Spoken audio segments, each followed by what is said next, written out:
We're talking about faith here just for a little bit. And, I think a lot of times when we focus on Christmas, we're talking about, having it all together and believing, like that we're believing all the right things. I mean, we had that one song, right? Like, "Oh, come all you faithful." But I really liked how that song, it's like how Jesus was coming for the faithless, right? And I think a lot of times we think our faith we treat it as kind of living perfectly, right? Kind of living really well. And so to give that as an example, I have my old pal Mason here, right? And this is like a good life, and we have like God pours his living water inside of us. It's a little hokey, but you can get around it, right? So he just kind of pours it out. It's just a normal mason jar here. And I think a lot of times our life, we treat it, it's like this full jar here. We treat it, and we treat our faith, it kind of becomes rules to live by so that this doesn't happen. Right? Like, so that it's like, we gotta watch out the precious commodity of the water of life. I gotta make sure that I don't upset the apple cart too much. And we're like, I spilled a little bit out, right? And sometimes we treat faith like this. And so we have these rules that we set up, and it's like, it's all the big important rules, like you got to make sure you tithe to your church, right? It's a joke. You guys can laugh. It's all right. Like it's like, yes, you didn't laugh. You got to laugh at the pastor's jokes. Like that's, like, so you pour out, or you have other things that you do, that you have all these rules that you got to live by. And if you don't, you pour out a little bit of that living water that God is, and you're just like, I don't want to pour it all out. I don't want to be just an empty shell of a person, right? Right? And I think that's how we treat our faith sometimes, that it just becomes little rules that keep that from happening, right? But here's the thing. Like, there's a large contingent of God's people all throughout history who've had a hard time of not spilling the water all over whatever this is. There's a lot of them. One of them's name is Abraham. Remember when I first started here, I said I was going to talk a lot about Abraham? We're continuing with this. Abraham. Now, we remember Abraham, right? Like God came up to him, and he was feeling kind of bad, kind of empty about how he was, how he didn't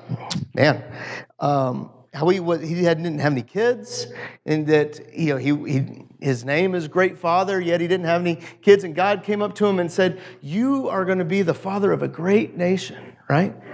And it says in Genesis that he believed him, and it was credited to him as righteousness. Do you guys know what the very next story is about Abraham in Genesis? The very next story. After it says he credited him as righteousness, there's this story where Abraham is palling around with his wife Sarah, and they come up and they see Pharaoh. And suddenly Moses gets not Moses. As he started saying Pharaoh, Moses, suddenly Abraham gets really scared. He's super scared, and he goes up to his wife Sarah, and he says, "Hey Sarah, listen, I'm really scared for my life. I mean, our lives. And what I want you to do is I want you to pretend like you're my sister. Yeah, and you can go ahead and offer yourself and become one of his wives." He's pimping out his wife. Like that's right? Like that's the very next story. The very next one, like he's all high and mighty and everything's going great. Like, yeah, I believed it, and it's counted him as righteous. All of a sudden, selling his wife to Pharaoh. Yeah, just pouring it out, right? Just pouring it out. Then there's also Moses wandering around the wilderness with God's people, right?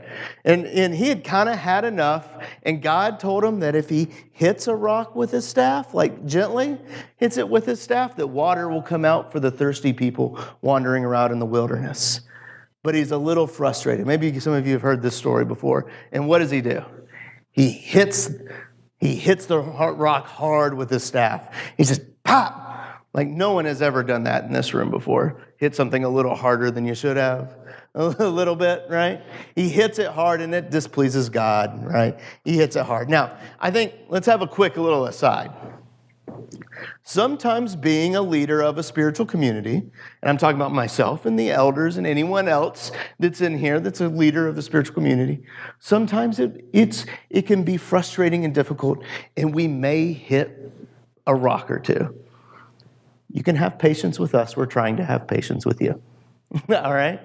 But that's happened. Sometimes we lose our patience, right? We lose our patience and it's like, and we kind of have all these rules to live by. We're like, I'm just feeling more and more and more and more empty. And we see this, there's tons of these stories all the way through, but here's the thing though. Yeah, like we seem to be pouring some out, but did God ever leave these people? No. He never did.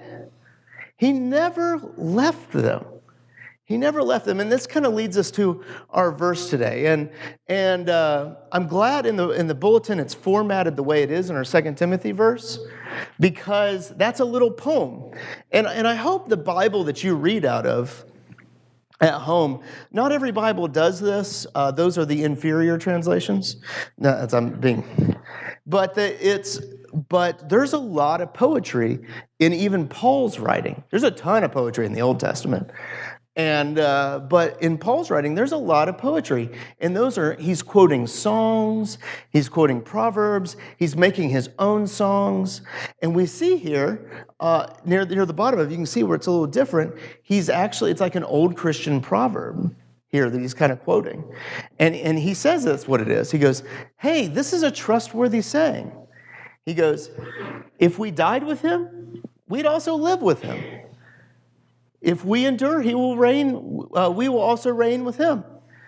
If we disown him, he will disown us. Then we get to the bottom part. And the ending is always kind of the most important one.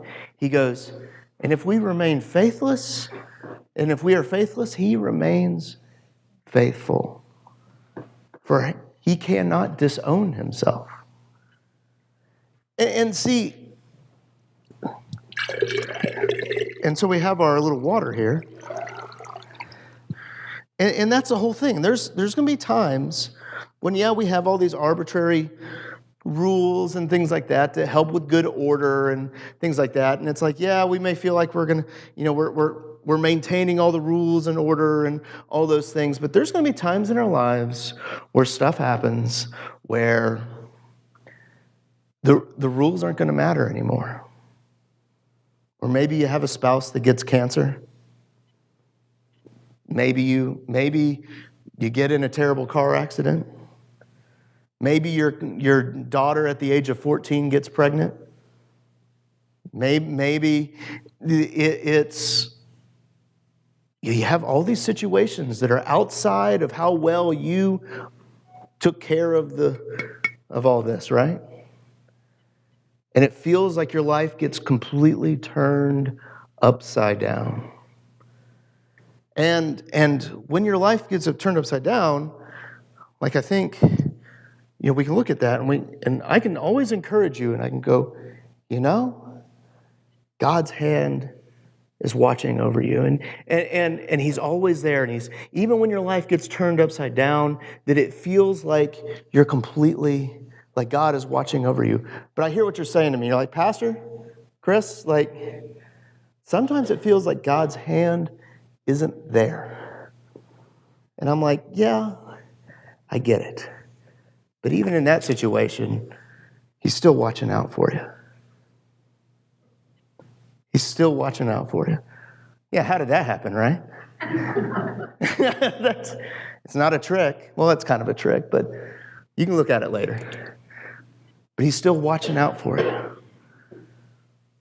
He's looking out for you. And even when your life is topsy-turvy and upside down and you don't know which way to go, he's still remaining faithful in your life. Listen, it's not about how strong your faith is. Your strong faith is for your person next to you. when you are at the end of your rope and you're walking through those valleys of shadow of death and you're upside down, it's all about God's strength and His faithfulness in your life. That's what that song means. But come all ye faithful. So I'm hoping tonight encourages you. That when you feel like you got nothing and your life is just turned upside down because of something your kids did or something that's gone on in your life, that even when you're upside down, by some means, God is still holding you together. And He's seeing you through. All right? I think that's pretty cool, right? It's not a trick. It's kind of a trick. It's just a scientific trick. I can't do. Yeah, there it goes. See? Isn't that cool?